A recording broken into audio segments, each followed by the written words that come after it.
जब वो मंदिर जा रही थी उस समय उसको रोक के बुरी तरह से उसके ऊपर कटर चलाया गया है। कटर गाल से लेके कमर से लेके चेस्ट से लेके पूरा नीचे तक चला है। उसको 60 टाके लगे हुए, वो आईसीयू में थी। महिला पर पुराना परिचित व्यक्ति चला देता है कटर, जिससे महिला हो जाती है गंभीर रूप से घायल। ये लोग कोई काम नहीं है, आप लोग कोई काम क्या होता? इधर आओ, कौन बोला था? कौन हाथ छोड़ने बोला था? इधर क्यों बोले थे? हाथ छोड़ने बोला थे आप लोग? सर मैं बिल्कुल मांग करती हूँ कि उसका हाथ पैर तोड़ के, उसका हाथ पैर उसको नपुंसक बना के उसको छोड़ा जाए। अगर उसको छोड़ रहे हैं तो, और अगर ऐसा नहीं कर सकते हैं तो बिल्कुल से उसको जीवन आजीवन उसको कारावास दिया जाए। और उनके बीच आपसी विवाद रहा है, इसी विवाद के चलते हुई वो जेल से बाहर निकलता है तो वो लड़की के ऊपर फिर से कटर चलाएगा, फिर से मारेगा। अगर वो जेल से बाहर निकला मतलब वो लड़की को फिर से मारेगा और जान से मारेगा। सर प्यार कभी ज़बरदस्ती नहीं होता, जहाँ ज़बरदस्ती होती है वहाँ अपराध जन्म ले लेता है। दिविजा इंटीरियो भिलाई का ट्रस्टेड इंटीरियर डिजाइनिंग और मैन्युफैक्चरिंग स्टूडियो, जहां हर डिजाइन सिर्फ बनाया नहीं जाता बल्कि महसूस किया जाता है, और इसी सोच को हकीकत में बदल रहा है दिविजा इंटीरियो। एक युवती अन्य युवती के साथ मंदिर जा रही होती है। कल की यह बात है। वह मंदिर पहुंचे, भगवान से प्रार्थना करे, भगवान के दर्शन करे। उसके पहले उसकी प्रार्थना और मंदिर के बीच एक विराम लग जाता है। विराम होता है एक पुराने परिचित व्यक्ति का। बातचीत होती है या बहस होती है ये बात हमें नहीं मालूम, लेकिन जो हमें पता है वह हम आपको बताते हैं। उस महिला पर पुराना परिचित व्यक्ति चला देता है कटर, जिससे महिला हो जाती है गंभीर रूप से घायल। मिली जानकारी के अनुसार उसे 60 टाके लगे हैं और फिलहाल एक निजी अस्पताल में उस महिला का इलाज जारी है। ये पुराना परिचित व्यक्ति कौन है? ये पुराना परिचित व्यक्ति महिला के कॉलेज का सहपाठी है। पता यह चला है मिली जानकारी के अनुसार कि एक तरफा प्यार करने वाला पुराना आशिक है। शनकी आशिक भी इसे कहा जा सकता है। फिलहाल पुलिस की हिरासत में है और जांच जारी है, पुलिस की कार्रवाई भी जारी है। उस युवती के, उस महिला के परिजन नेवई थाने पहुंचे हुए थे। हमने उनसे बातचीत की है, क्या कुछ उन्होंने बताया है आप आगे सुनिए। सर मेरा नाम मनीषा ढिल्लो है, मैं प्रीता की छोटी बहन हूँ। मेरी बहन को बुरी तरह से एक लड़के ने, जब वो मंदिर जा रही थी उस समय उसको रोक के बुरी तरह से उसके ऊपर कटर चलाया गया है। कटर गाल से लेके कमर से लेके चेस्ट से लेके पूरा नीचे तक चला है। उसको 60 टाके लगे हुए, वो आईसीयू में थी। वो बहुत बुरा हाल है सर, उसका घर परिवार में बहुत ज़्यादा बुरा हाल है। लड़का सरफिरा जैसे है, एक तरफा प्यार का मामला है। लड़का बहुत ज़्यादा सिरफिरा है। उससे लड़की बहुत ज़्यादा डरती थी उससे लड़की। जब लड़के को जैसे ही मौका मिला उसने उसके ऊपर कटर चला दिया। लड़का बिल्कुल निकलने के लायक ही नहीं सर। लड़का बहुत सरफिरा है। उसने लड़की को धमकी दी है कि अगर वो जेल से बाहर निकलता है तो वो लड़की के ऊपर फिर से कटर चलाएगा, फिर से मारेगा। अगर वो जेल से बाहर निकला मतलब वो लड़की को फिर से मारेगा और जान से मारेगा। सर ये धमकी कब दी है उसने? वो मार के गया और उसके बाद उसको धमकी देते हुए चले गया। अच्छा, मारने से पहले भी एक बार धमकी दी थी उसने, ऐसी भी कोई बात सामने? मारने से पहले उसने धमकी दी थी मेरे पापा को, मेरे भाई को, कि मैं तुम लोगों को मार दूंगा। उसका मिला हमारे घर पे आया था सर। घर पे आके उसने धमकी दी थी, कटर चलाने की धमकी दी थी। मेरी बहन को मारने की धमकी दी थी और उसने किया भी सर। और अगर सर वो बाहर निकलता है तो बिल्कुल हमारे परिवार वालों को बिल्कुल हानि पहुंचाएगा। अच्छा, ये कब से चल रहा था? ये कब से आप लोगों को जानकारी हुई कि ऐसा कुछ चक्कर है या पीछा कर रहे हैं? पीछा कर रहे हैं सर। 2023 है, लगभग 2023 का मामला है ये। नहीं सॉरी 2023 नहीं सर, 2020 ऐसी कुछ है सर। तो तब का मामला है। वो कॉलेज आना जाना करती थी। उसके साथ मतलब इससे पहले कभी उसके साथ दुर्व्यवहार या ऐसा कुछ घर में बताई थी दीदी? सर मुझे शुरू से पता था सर, पर मेरी दीदी इतना डरती थी उस लड़के से कि वो कुछ बता ही नहीं पाती थी घर में, कुछ बोल ही नहीं पाती थी घर में। अभी दोनों में से किसी की शादी हो गई है? मेरी दीदी की शादी हुई है सर।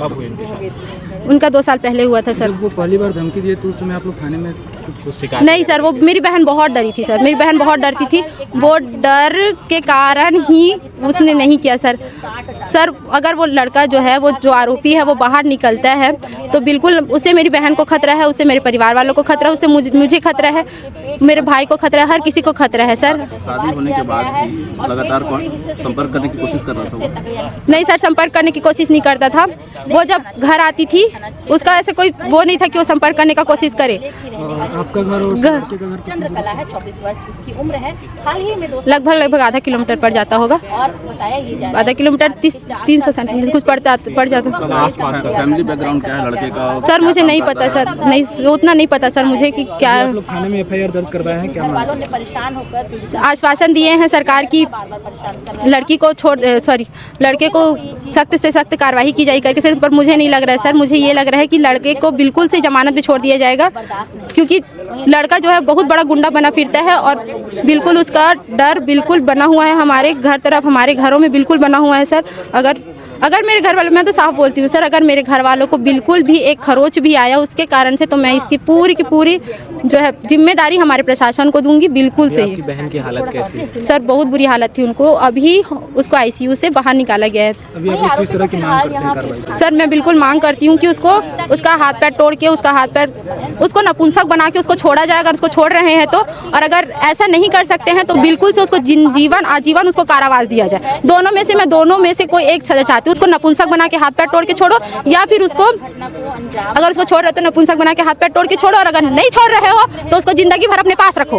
अच्छा, वो इंसान निकलने के लायक ही नहीं है। आपकी बहन को जब चाकू से हमला किया या फिर कटर है सर, कटर है। कटर से जब हमला किया तो कहाँ पे किया था, घर में या कहीं बाहर? नहीं, वो मंदिर जा रही थी, मंदिर से वो वापस आ रही थी। साथ में 2 दीदी थे और एक भाभी थी, 2 बच्चे भी थे।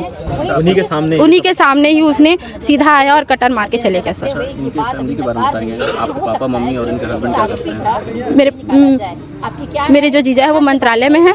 मेरे पापा प्यून है सर, मंत्रालय में प्यून है। और मेरे पापा जो है नॉर्मल सेल्समैन है, मेरा भाई भी सेल्समैन है।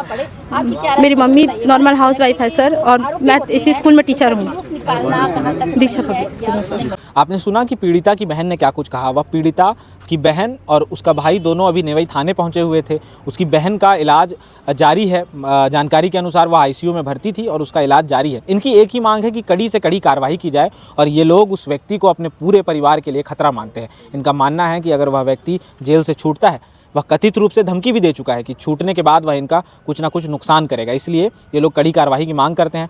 जिस आरोपी को आप स्क्रीन पर देख रहे हैं, उस आरोपी का नाम योगेंद्र यादव उर्फ टॉयलेट बताया जा रहा है। और मिली जानकारी के अनुसार ये व्यक्ति आदतन अपराधी किस्म का व्यक्ति है। पहले भी कुछ मामलों में इसका आना जाना लगा रहता है। और जब हमारे सामने इस तरह के मामले आते हैं तो हमें एक बात सख्ती से ठहर कर सोचने की ज़रूरत है कि प्यार कभी ज़बरदस्ती नहीं होता। जहाँ ज़बरदस्ती होती है वहाँ अपराध जन्म ले लेता है। देखिए, एक तरफा प्यार और ज़बरदस्ती के कारण आज एक लड़की अपनी ज़िंदगी और मौत के बीच लड़ रही है अस्पताल में। अगर समाज ने उस व्यक्ति को यह सबक सिखाया होता कि ना का मतलब ना होता है, तो आज शायद जुर्म नहीं होता। आप इस पूरे मामले को लेकर के क्या सोचते हैं? आगे इस मामले में जो कुछ भी अपडेट रहेगा हम आपको बताने की कोशिश करेंगे। फिलहाल अपनी राय आप कमेंट बॉक्स में लिखिए, और अन्य खबरों के लिए आप भारतीय मीडिया नेटवर्क को सब्सक्राइब करें। नेवई थाना क्षेत्र के अंदर पार्थिव वाला रिपोर्ट दिखाया गया कि एक व्यक्ति के द्वारा उसे धारदार हथियार से उसके ऊपर चोट पहुंचाया गया है, जिस पर थाना नेवई में हमने अपराध पंजीबद्ध कर आरोपी को पकड़ लिया है। आगे नियमों से कार्रवाई की जाएगी। कारण क्या था? जो आरोपी है और महिला है वो पुराने मित्र रहे हैं और उनके बीच आपसी विवाद रहा है। इसी विवाद के चलते हुई